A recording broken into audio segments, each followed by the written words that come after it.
Alhamdulillah, jazakallah khair. Materinya yang telah disampaikan oleh Al-Ustadz Dr. Syafiq Riza Basalamah, insya Allah apa yang disampaikan berguna untuk kita. Kita masuk ke sesi tanya jawab. Alhamdulillah sudah ada beberapa pertanyaan yang masuk, Ustadz. Saya bacakan yang pertama dari hamba Allah. Assalamualaikum, semoga Ustadz dan seluruh umat muslim selalu diberikan keberkahan dan taufik Allah. Amin. Afwan Ustadz, izin bertanya bagaimana cara menasihati sahabat dekat kita yang belum berhijrah, yang tanpa harus menggurui. Contoh, saya sudah belajar sedikit demi sedikit meninggalkan musik, namun sahabat saya masih mendengarkan dan menari-nari untuk diupload di sosial media. Seperti itu, mohon penjelasannya Ustadz. Masya Allah, barakallahu fiik. Iya. Yang pertama, apa yang membuatmu bersahabat dengan dia? Biasanya karena kawan SMA, biasanya karena teman kerja, artinya bukan karena Allah. Kalau karena Allah, kita akan membenci saudara kita yang berbuat maksiat. Dan kita akan cinta kepada sahabat kita yang berbuat ketaatan. Tadi disebutkan bahwasanya sang penanya ini baru hijrah. Baru faham, baru ngerti. Sehingga kawan-kawan dia nih masih kawan-kawan lama. Tapi biasanya kadang-kala dia kawan ini baik. Suka membantu orang lain, peduli sama orang lain. Cuma memang mungkin dalam urusan agama dia tidak mendapatkan pendidikan dari keluarganya. Kadangkala sholatnya masih bolong-bolong. Maka tadi, kalau bicara bagaimana memberikan nasihat kepada saudara kita, engkau lihat. Saudaramu ini seperti apa? Kalau dia sudah sholat, alhamdulillah.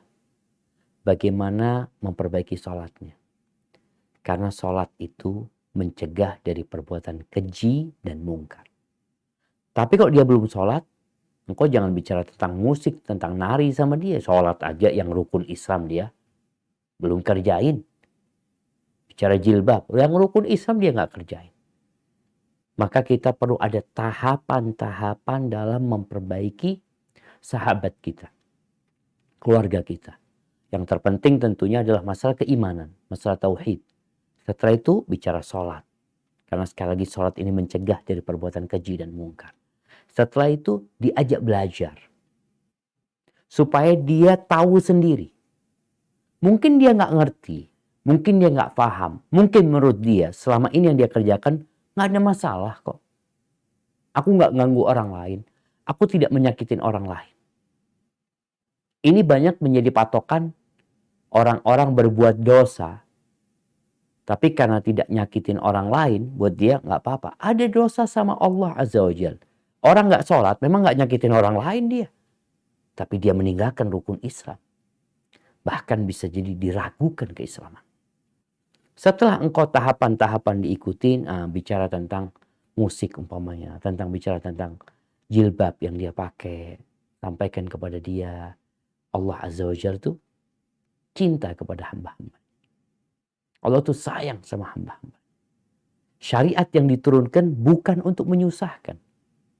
Banyak yang berpikir jilbab itu syariat yang mengekang. Jilbab itu syariat yang menghargai.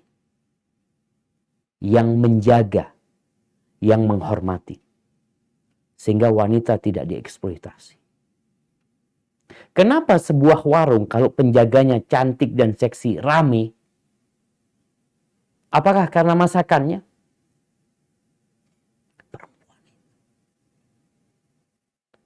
Katanya perempuan ingin dihargai. Tolong hargai dirinya.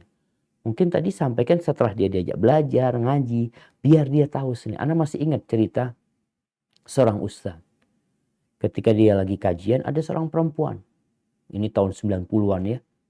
Ketika itu rame masalah jilbab. 8, 9, 90 kira-kira. Ada satu perempuan gak pakai jilbab.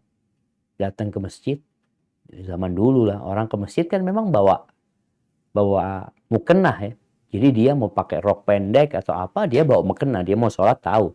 Kalau sholat harus pakai jilbab. Keluar masjid, dalam pandangan dia, nggak wajib itu jilbab.